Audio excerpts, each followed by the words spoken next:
Ora, a fé é a certeza de coisas que se esperam, a convicção de factos que se não vêem, pois pela fé os antigos obtiveram bom testemunho. Pela fé entendemos que foi o universo formado pela palavra de Deus, de maneira que o visível veio a existir das coisas que não aparecem. Vamos a isso, queridos irmãos. Também um abraço especial para quem se junta através da transmissão. Um abraço para a família Cavaco, o pastor Tiago e a Ruth estão em Granada a esta hora. O pastor Tiago esteve lá a pregar na igreja do pastor Diego, tio da nossa irmã Renata, então regressarão hoje ao final do dia, se Deus quiser.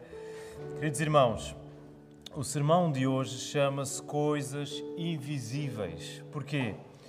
Porque, começando com uma pergunta, será que é tão absurdo assim dizer que a realidade que os nossos olhos veem tem mais de aparência do que firmeza?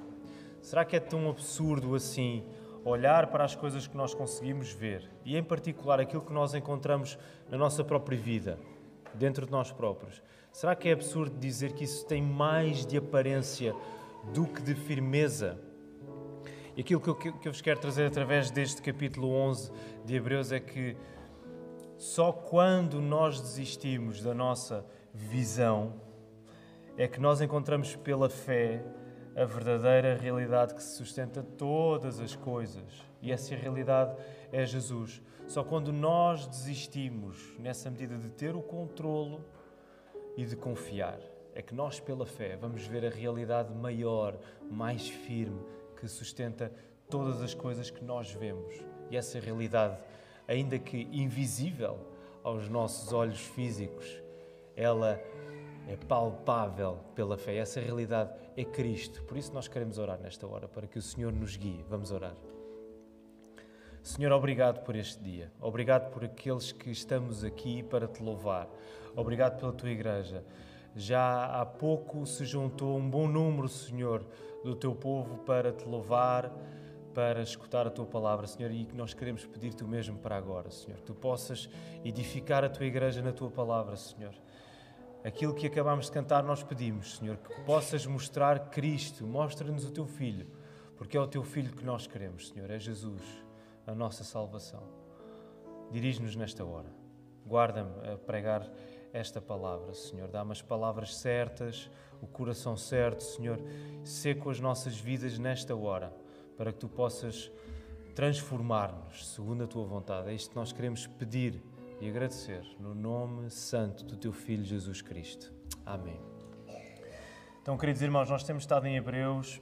Hoje chegamos a um dos capítulos mais conhecidos do Novo Testamento, Hebreus 11. Lemos apenas 3 versos, mas eu convido-vos a folhear um pouco por este capítulo. Ficámos na introdução, não é? Nessa medida, no prólogo deste capítulo. Mas se começarmos a ver a partir do verso 4, começamos a ver uma coisa que o autor vai fazer para dar carne a isto de ter fé. O que é que isto significa? Lembram-se, na semana passada, o pastor Tiago pregou apenas no verso 39 do capítulo 10, que diz que nós não somos daqueles que retrocedem para a perdição. Nós somos dos da fé, para conservarmos a nossa alma. E o autor, o que é que isto significa agora? O que é isto da fé? Então, nós acabámos de ler a definição que o autor de Hebreus dá de fé. Fé é isto que nós acabámos de ler, mas agora ele vai dar o exemplo prático do que é que significa. Então, a partir do verso 4, nós começamos a ver um dispositivo que o autor vai começar a usar. Por um lado, ele usa a expressão pela fé, e nós vamos encontrar isso em vários versos, e logo junto à expressão pela fé, o que é que nós encontramos? Encontramos um nome, encontramos alguém de carne e osso. Para nós percebermos, nós somos destes. Os antigos do Velho Testamento não eram mais especiais. Nós somos deste grupo que caminha pela fé. Então nós vemos Abel, mais à frente, vejam lá, Enoque, Depois avançamos para Noé, depois temos Abraão no verso 8, que se estende até ao verso 19, com Isaac, verso 20, Jacó e Esaú, depois, a partir do verso 23, Moisés, depois, a partir do verso 30, aparece a menção de Raabe, que nem sequer pertencia ao povo de Israel, aparece mais quem? Verso 32, alguns juízes, Gideão, Baraque, Sansão, Jefté, depois o rei Davi, o profeta Samuel, e depois ele vai dizer, eu não, se continuasse a falar, eu não teria espaço para escrever acerca de todos eles. E nós vemos exemplos da maneira como se vive esta fé. Mas uma coisa importante para nós percebermos é quando a palavra está a falar de fé, o modelo da Bíblia de fé não é a nossa moda contemporânea da fé. Não é o equivalente àquilo que nós hoje ouvimos tão propalado, tão comumente dito de tu tens de ter fé. Porque a verdadeira segurança está fora de nós e não está dentro de nós. Hoje falar-se de fé tornou-se banal, tornou-se uma coisa que já quase comumente usada, não apenas com uma conotação religiosa. Tu precisas de ter fé, não é? Aliás, para aqueles mais da minha idade e até mais antigos do que eu, certamente se lembrarão de uma canção de um cantor que já faleceu, de seu nome George Michael. Nós temos um George Michael na nossa igreja, mas é português, que é o Jorge Miguel, que está ali. Jorge Miguel Sousa. Nunca cantaste esta, nunca fizeste uma versão desta. O George Michael tinha uma canção, vocês já estão a ver qual é, em que ele cantava You Gotta Have Faith. Não, because I gotta have faith, I gotta have faith. Se vocês forem... Quantos de nós é que conhecemos essa canção? Alguns tímidos que não querem assumir que a conhecem. Eu, durante esta semana, lembrei-me da canção e fui ouvi-la, é uma bela canção. Mas, de facto, a fé que o George Michael está ali a cantar não é propriamente a fé de Hebreus 11, ok? Essa é a fé que se tornou comum para o nosso tempo, para a nossa cultura, afirmar-se. Uma fé que se concentra mais em quem nós somos. Mas, por outro lado, nós também vivemos um tempo em que, para tu alcançares todo o teu potencial, acredita-se que para tu alcançares quem tu verdadeiramente és, tu tens de te sentir verdadeiramente livre para expressar quem tu és. Há um percurso de sexo até chegarmos aqui, mas isto também nos ajuda a compreender porque é que expressões como ter fé se tornaram banais e não propriamente exclusivas do contexto religioso. Tu precisas de acreditar muito em ti para finalmente alcançares todo o teu potencial. É nisso que o nosso tempo acredita. E nós vivemos isto das mais variadas maneiras. É possível que nós aqui hoje também possamos viver isto, ainda que inconscientemente.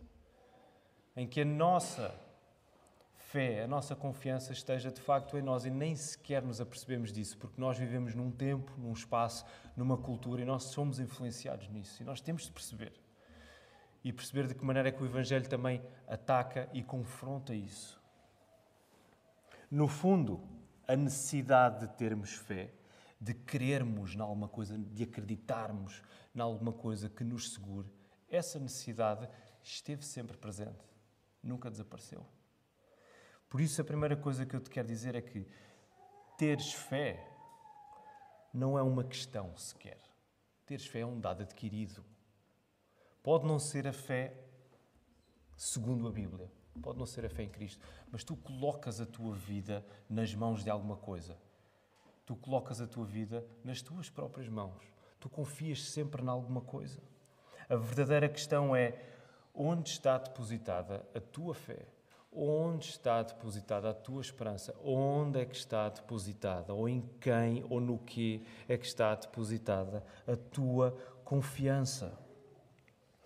E voltando ao texto, o verso 1 que nos diz: a fé é a certeza de coisas que se esperam, a convicção de factos que não se veem. São coisas que nós não vemos. E nesse sentido são coisas que acontecem fora de nós, objetivas, além de nós. Os antigos do Velho Testamento, esta lista que nós vimos, que viveram e morreram na fé, estes antigos tiveram a certeza e a convicção de uma coisa que eles não chegaram a ver e que aconteceu para além deles, fora deles. Que coisa foi essa que guiou a vida destes homens e mulheres do Velho Testamento? Foi a palavra de Deus. Essa realidade objetiva fora deles que os guiou. Onde estava colocada a fé deles era a palavra, era a promessa que Deus tinha feito de enviar o Messias. A promessa de que Ele iria salvar o seu povo. Nós vemos isto de uma ponta à outra da Bíblia. Ainda hoje, na classe de escola bíblica dominical, vemos como é que isso se desenvolve, por exemplo, no tema do reino de Deus. Deus vai progressivamente mostrando que alguém tem de vir para assegurar que o reino de Deus será completado, será consumado, que o nosso problema vai ser resolvido. O autor de Hebreus não gastou tanta tinta a explicar que não há nada melhor que Jesus. Esse é o ponto que nós temos estado a desenvolver e a explorar e a aplicar durante todos estes meses. Melhor do que Jesus é impossível, é isso que a carta de Hebreus está a trazer. O autor de Hebreus não passou tanto tempo a escrever isso e a explicar e não gastou tanta tinta para agora dizer: pessoal, agora acreditem muito em vocês. Não. Seria dar um tiro no pé. O autor de Hebreus não está a dizer isso. Nem está a dizer: epá, olha muito para Abel, olha muito para Enoque, olha muito para David e tenta ser como eles. Com toda a tua força, com toda a tua fibra. Ele não está a dizer isso. O objetivo é que tu pares de olhar para dentro e para o que é aparente e comeces a olhar para a verdadeira realidade fora de ti, que é Jesus. Olhando para dentro, tu só vais encontrar aquilo que é a tua natureza. Tu só vais encontrar incerteza. Até podes ter um padrão de vida mais ou menos consistente com aquilo que tu acreditas, com as tuas escolhas e decisões, mas tu, de uma maneira ou de outra, vais encontrar inconsistência, vais encontrar incerteza, vais encontrar mudança. Porque isso é quem nós somos. Nós mudamos. Mas ter fé em Cristo é perceber a realidade fundamental que criou e sustenta todas as coisas que os teus olhos veem. É isso que diz lá no verso 3. O universo foi formado pela palavra de Deus, nós sabemos isto pela fé. De maneira que o visível, aquilo que nós vemos, veio a existir das coisas que não aparecem, daquilo que é invisível, desta realidade maior, superior, fora, que sustenta tudo aquilo que foi criado. E se por um lado, os hebreus, vamos recordar aquilo que os hebreus eram tentados a fazer, nós estamos a ser incentivados a avançar. Os hebreus, para quem esta carta é escrita para nós, a tentação é a de, digam, andar para trás, recuar. Então, se os hebreus do primeiro século que estavam a ler esta carta foram tentados a recuar para a aparente firmeza do velho sistema de sacrifícios que eles podiam ver, não é que eles podiam observar. Não, o animal está a ser sacrificado no templo, o sacerdote está a fazer o trabalho dele, nós vemos o sangue a sair. Eles estavam a querer voltar a isso, a essa aparente firmeza das coisas que estavam a acontecer. Se eles eram tentados a recuar para isso, nós hoje somos tentados a recuar para a aparente firmeza que encontramos em nós mesmos. E esta é a grande mentira. Porque em nós não vamos encontrar firmeza. Mais uma vez, tu até podes encontrar um padrão de alguma coerência na tua vida, mas lá no fundo tu sabes que as coisas tremem. As coisas não estão seguras. Tu precisas de alguma coisa maior do que tu para te agarrares. E não há nada como veres essa tua fraqueza. Não há nada como tu sentires o chão a sair debaixo de ti para te dares conta de que precisas de uma firmeza superior e fora de ti mesmo. De alguém que te agarre e que te segure e que te faça sentir seguro como tu nunca antes sentiste. Te faça saber de facto que tu não vais cair. Por isso, mais impressionante do que o exemplo destas personagens do Velho Testamento, e devemos admitir, há aqui exemplos impressionantes. Abel, o Gênesis não especifica erros de Abel, só diz que ele fez o que devia fazer e porque fez o que devia ter sido feito, foi assassinado pelo seu irmão. Há aqui Enoque também não... O Gênesis também não gasta muito tempo a falar sobre Enoque, mas a Bíblia diz que ele andou com Deus. Ele agradou a Deus de tal maneira que Deus o tomou para si. Enoque não morreu, ele foi diretamente ter com Deus. Há outros exemplos fantásticos, Moisés, David, por aí fora. Mas o que faz destes exemplos, o que faz destes homens e mulheres exemplos, isso é que é impressionante. Não são eles, é o que faz dele exemplos. E o que é isso? A ênfase não está na força da fé. A ênfase de Hebreus 11 não está, olhem para a força da fé destes homens. A ênfase está onde? A ênfase está no objeto da fé destes homens e mulheres. É isso que Hebreus está a dizer desde o início. Cristo é melhor que os anjos. Cristo é melhor que Moisés. Cristo é melhor que o sacrifício. Cristo é melhor que os sacerdotes. Cristo é melhor do que tudo. Aquilo que recomenda estes homens e mulheres do Velho Testamento não é força, não é capacidade, não é o espetacular da fé deles, mas é em quem eles colocam a sua fé, o objeto da fé deles, Cristo. E a Bíblia, quando fala de fé, ela não parte do princípio de que sozinhos, por nós mesmos, nós conseguimos criar esta fé. A Bíblia não vai dizer, tu tens de arranjar força, tu tens de lá, bem no centro de quem tu és, arranjares uma maneira de começares a crer. Porque a Bíblia sabe, o texto sabe, Deus sabe que nós, entregues a nós próprios, nós estamos mortos espiritualmente. E um morto não consegue fazer coisa nenhuma a não ser ficar morto.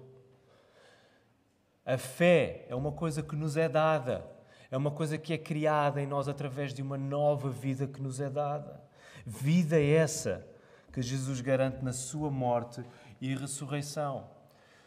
Quando nós vamos para o Velho Testamento, nós vemos, por exemplo, o profeta Ezequiel a falar disto, a usar imagens de um coração de pedra que está espiritualmente morto e que vai ser trocado por um coração de carne, espiritualmente vivo, um coração que está sujeito, que responde à ação de Deus.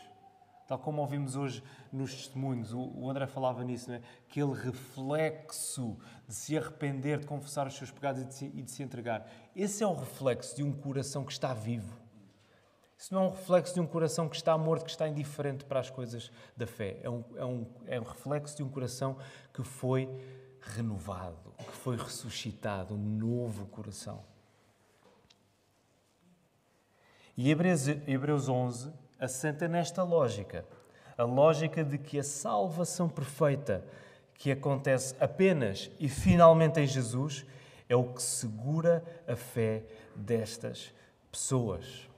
Não é o talento delas, não é a força de Sansão, não é a beleza de David, não é, enfim, outra coisa qualquer. O que segura estas pessoas é a salvação que Jesus garantiu para elas.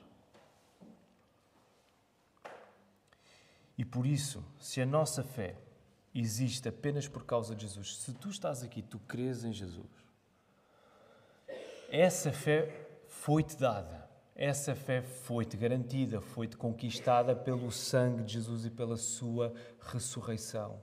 Tu não a criaste por ti mesmo.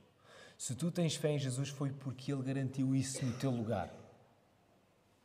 E se isso aconteceu, e nós sabemos que isso aconteceu, porque a palavra assim o diz, o jogo muda. Tudo muda na nossa vida. O nosso avanço, a nossa insistência, a nossa perseverança já não vai depender do que nós achamos que conseguimos ou não fazer. Mas vai depender do quê?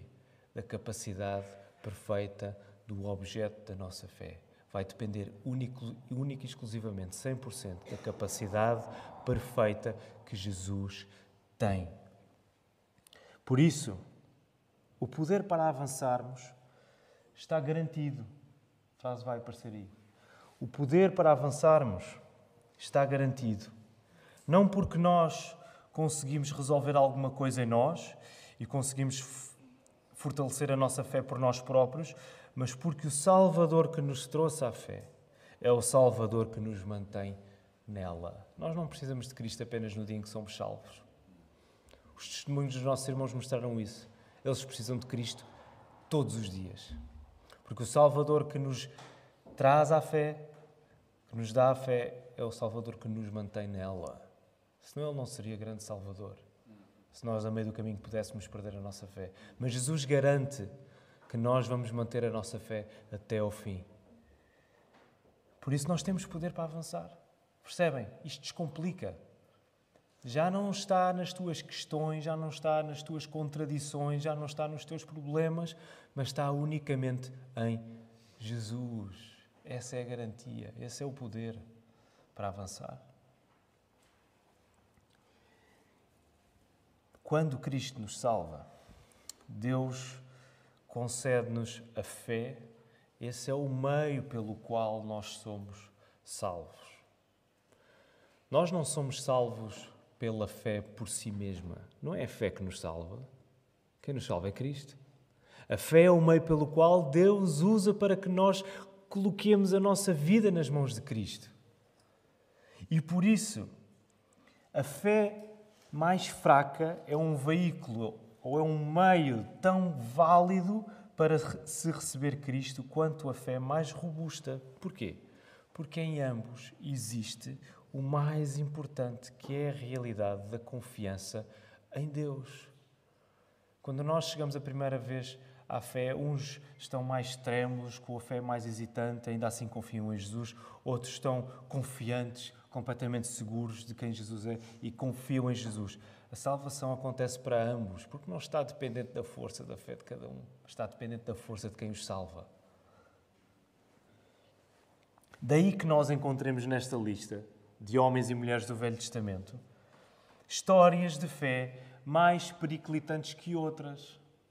Nós olhamos, destas aqui, quem é que vocês escolhiam ser? Nós ontem na reunião de homens, quarta-feira, o pastor Marco perguntava quais são os exemplos desta lista que mais nos inspiram. Quem é que vocês gostavam de ser? Ou a imagem de quem é que vocês gostavam de ser nesta lista? Alguém é corajoso para dizer o nome? Quem é que vocês gostavam de ser aqui nesta lista? Enoque, Noé, Abraão? Quem é que vocês gostavam de ser? Ninguém? Ninguém quer arriscar.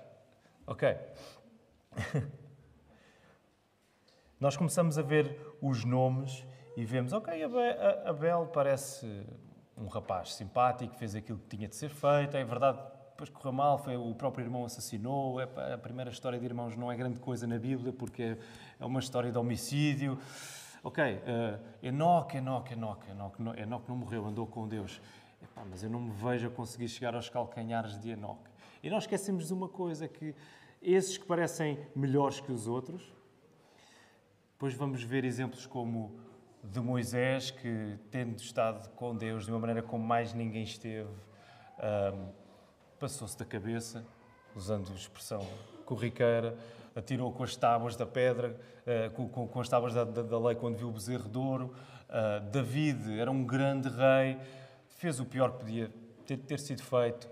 Sansão, um homem cheio de força, matava animais, era um grandíssimo animal. Portanto, nós vemos, entre uns e outros, todos eles precisaram de ser perdoados, todos eles precisaram do sangue de Jesus. O que dá bom testemunho a estes homens e mulheres é o Cristo em que eles creram e não a fé deles por si só. É o objeto da fé deles. Reparem, eu disse, é o Cristo em que eles creram. Mas, Filipe, eles no Velho Testamento eles não sabiam sequer que o Messias se ia chamar Cristo ou Jesus. Como é que tu podes dizer que eles creram efetivamente, objetivamente em Jesus? Reparem o que é que folheia, um pouco à frente, no verso 26. Quando o autor está a falar sobre Moisés, está a falar acerca das escolhas que Moisés fez. Ele preferiu ser maltratado ao ser considerado filho da filha do faraó. Ele preferiu pertencer ao povo escravizado, a ter privilégios de ser egípcio. E no verso 26, porquê? Porque ele considerou o opróbrio, ou a vergonha, ou o sofrimento de Cristo por maiores riquezas do que os tesouros do Egito. O autor está a dizer, Moisés considerou que Cristo era muito melhor. Ele tinha a promessa, ele não havia. Mas ele está a dizer, ele confiou em Cristo objetivamente. Foi em Cristo que eles confiaram. Portanto, a maneira como estes homens e mulheres foram salvos é a mesma maneira como nós hoje somos salvos por meio de Cristo. E deixem-me usar uma ilustração acerca deste ponto. Não é a força da nossa fé, mas é aquilo que nos salva, é o objeto da nossa fé. Há uma ilustração que eu ouvi uma vez ser dada pelo D.A. Carson, ele é um teólogo americano, e ele falava acerca do Êxodo e ele dizia, contava uma história, e a ilustração era esta. Imaginem 2 homens hebreus no Egito, ok? Portanto, estamos no Êxodo, o povo está no Egito. As 9 pragas já tinham acontecido, e o povo estava à espera que a última praga chegasse, a morte dos primogênitos. Então, estes 2 homens já tinham feito tudo aquilo que era preciso ser feito, não é? Mataram o cordeiro, colocaram o sangue na porta, nos umbrais da porta das suas casas, e antes de ser noite eles estavam a conversar um com o outro antes de se recolherem. E há um deles que pergunta, então, como é que estão as coisas? Como é que estás para logo à noite? Como é que estás? E ele pergunta. E ele responde, estou um bocado receoso. Nós fizemos tudo o que tínhamos de fazer, tudo certinho, mas eu estou um bocado inquieto, estou com medo, estou temeroso, eu quero que esta noite passe rápido para sairmos daqui. E tu, como é que estás? E o outro vira-se e responde, eu estou bem, eu estou seguro, estou firme. Nós lá em casa estamos firmes, cantamos muito, comemos o cordeiro todo, portanto estamos prontos para isso, estou seguro, estou convicto. Vamos a isso. E a ilustração termina com uma pergunta. Nós temos 2 homens, judeus, um confiante e o outro muito pouco confiante. Qual dos 2 é que foi salvo? E agora só avanço quando me responderem. Diz lá, Joel. Porquê, Joel? Os 2 foram salvos. Não interessava se um estava mais temeroso que o outro, porque os 2 tinham o quê? Tinham o sangue na porta. Aquilo que ia fazer com que o anjo passasse e não levasse o primogênito. O cristão mais temeroso é tão justificado, é tão salvo, quanto o cristão mais destemido, porque o Cristo que salva pela fé é o mesmo para ambos. E isto deve dar-te ânimo, isto deve dar-nos ânimo, porque do mesmo modo, o teu avanço pela fé não vai estar dependente de circunstâncias mais ou menos favoráveis. Não vai estar dependente de se tu te sentes mais firme ou mais fraco. O teu avanço pela fé vai depender completamente da perfeição daquele que te salvou. O texto final da tua vida, a palavra final da tua vida, não é o bem ou o mal que te acontece, não é a circunstância mais difícil ou mais agradável que tu encontras. O texto final da tua vida, a palavra final da tua vida é aquele que se faz carne e osso em Jesus Cristo. É isso que toma conta de ti, é isso que te faz avançar. E dito isto, deixem-me dizer, e vamos terminar em breve, não é indiferente termos uma fé fraca ou uma fé forte. Nós não estamos a pregar isto, depois de termos visto quase a carta inteira de Hebreus, para dizer, não interessa, se tens uma fé forte ou fraca, no fim de contas não interessa, porque o que interessa é Cristo. Calma, não é indiferente. A carta aos Hebreus foi escrita para nós fortalecermos a nossa fé em Cristo. Para nós sermos mais fortes, para nós estarmos mais seguros, para nós avançarmos. Quando nós nos damos à indiferença, quando nós nos damos à neutralidade, achar que não faz assim tanta diferença lutar para estarmos mais fortes na fé ou não, Essa neutralidade é o disfarce e a evidência de quem recua. É um grande engano, de facto, porque tu achas que estás sossegado, nada acontece, não tens de tomar grandes decisões, não tens que dar grandes passos, mas na verdade o que tu estás a fazer não é ficar no mesmo sítio. Tu estás a recuar, tu estás a deixar-te ficar para trás. E para o cristão não há outro caminho que não o avanço pela fé. Por isso é que nós estamos constantemente a falar em luta. Isto implica lutar contra o nosso pecado, contra a nossa tendência de nos deixarmos amolecer, de nos deixarmos ficar adormecidos, meio sonâmbulos. Nós temos de lutar com isto. Quando a tua vida é mais marcada por decisões que ainda não tomaste e por passos que ainda não deste, o que estás a mostrar não é evidência da fé, mas o seu contrário. Podes estar a querer te fazer passar por alguém muito ponderado, muito calmo. As coisas não são assim tão simples. Mas, na verdade, o que tu estás a dizer não é mostrar evidência da fé, é mostrar evidência do contrário. Porque não estás a avançar. Não estás a agarrar a verdade. Não estás a tomar, nesse sentido, estás a tomar posse da garantia que é Jesus na tua vida. E essa hesitação, essa timidez, não é a marca de quem simplifica e avança para a conservação da alma. Nós temos insistido nisso, ser simples ao invés de sermos complicados. Nós temos de ser simples. Isto não significa que nós somos simplórios. Nós somos simples, nós dizemos, eu acredito nisto, eu vou em frente. Tu não fazes isso com tudo o resto na tua vida, não é? Daqui a bocado são horas de almoçar, já são horas de almoçar, eu acredito que tenho fome, eu quero uma boa refeição, eu vou tomar uma boa refeição. É um exemplo ridículo. Mas nós agimos em conformidade com aquilo que nós acreditamos. A hesitação é a marca de quem complica e retua para a perdição. E neste sentido, a pessoa complicada é aquela que prefere o valor da sua hesitação ao valor de Cristo.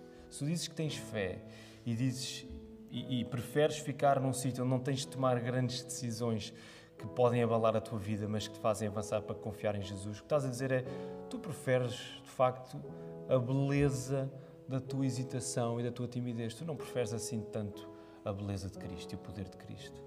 Ao mesmo tempo, o complicado é aquele que prefere ficar perdido a ser transformado. A pessoa complicada é aquela que tem mais medo de ser transformada do que medo de ficar perdido. Isto é loucura, isto é suicídio. Mas é isso que acontece quando nós não nos agarramos a Cristo e estamos enredados nas próprias condições que achamos que a nossa fé tem de ter para então começarmos a confiar verdadeiramente. E muitas vezes eu quero dizer-te isto, muitas vezes não vai fazer sentido confiar. Muitas vezes pode não ter feito sentido já, em alguma fase da tua vida, em que tu não soubeste muito bem o que fazer. Porque tu não tinhas garantias terrenas de que as coisas iam ficar bem. Tu não tinhas garantias, mas tu foste chamada a avançar. Nós ouvimos isto hoje também nos testemunhos de diversas formas. Uma das expressões que o Manuel Jerónimo usou foi que ele desistiu de lutar. Ele desistiu para ser agarrado por Cristo. Ele desistiu de ter todas as garantias que achava que devia ter para se firmar apenas na garantia maior do que Deus lhe estava a dizer na sua palavra. E muitas vezes as coisas não vão correr bem. Tu vais ser chamado a confiar e pode acabar mal. Pode acabar mal. Os nossos irmãos são perseguidos pelo mundo. Acaba mal para eles, mas eles confiaram. Mas não tenhas medo. Lembra-te que Cristo, no teu lugar, confiou quando o pior prejuízo de todos não foi apenas uma possibilidade. Cristo confiou, colocou-se nas mãos do seu Pai. Ao representar-nos, ao assumir o nosso lugar, Ele confiou, colocando-nos nas mãos do Pai.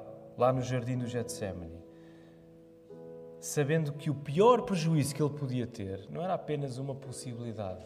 Se calhar eu vou morrer, talvez eu possa morrer, ainda não sei bem. Não, ele sabia que o pior prejuízo era uma certeza, e essa certeza ficou confirmada na cruz. Isso significa que porque Jesus fez isso no teu lugar, tu já não tens de ser guiado pelo medo quando as coisas parecem que não vão correr assim tão bem, porque Jesus sofreu o pior. E por isso Jesus venceu. Jesus já venceu no teu lugar. Tu não tens de provar, ok? Tu não tens que eu tenho que mostrar que sou capaz de dar um passo para Deus então me abençoar. Já está provado. Deus provou por ti. Jesus provou por ti. Tu só tens de confiar. Dizer, Senhor, tu já fizeste isto por mim. Portanto, o poder para eu avançar não está em mim. Está em ti. E por isso nós devemos parar de olhar para nós. As nossas questões. E elas podem ser importantes e têm o seu lugar.